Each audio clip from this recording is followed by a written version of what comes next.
In the Gospel according to St. Matthew, chapter 6, verse 24, Jesus said, "No one can serve two masters, for a slave will either hate the one and love the other, or be devoted to the one and despise the other. You cannot serve God and wealth." The word translated into English as wealth is the Greek word mammonas, and it referred to resources, whether in the form of money or property or anything of value. Why then can't we serve both God and valuable resources?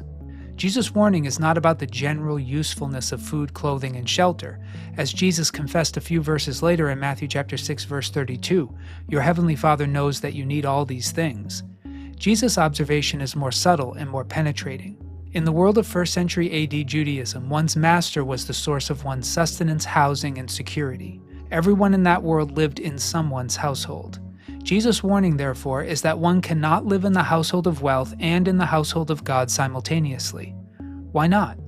Because the ethics, values, and behaviors required of those who live in the household of wealth will, at some point or other, be at cross purposes with the ethics, values, and behaviors required of those who live in the household of God.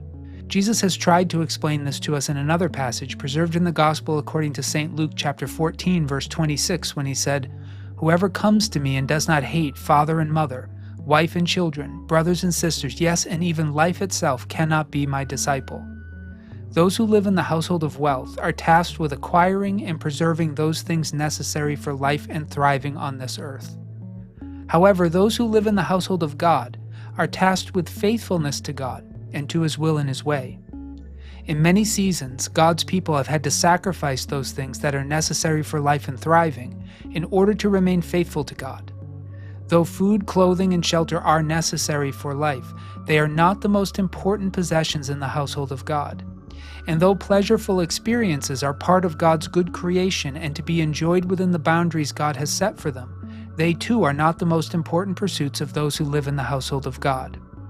If one considers survival or security or pleasure essential to human life, then other concerns will be subordinated to these pursuits. This is in part why Jesus said that even those who do not hate life itself cannot be His disciple. The spirit of Jesus' teaching has been well exemplified by Shadrach, Meshach, and Abednego when they said the following in Daniel chapter 3, verses 17 to 18. "If it be so, our God, whom we serve, is able to deliver us from the furnace of blazing fire, and He will deliver us out of your hand, O king. But even if He does not, let it be known to you, O king, that we are not going to serve your gods or worship the golden image that you have set up." Only those who can testify with them are truly children of God. For as Jesus said, you cannot serve God and wealth.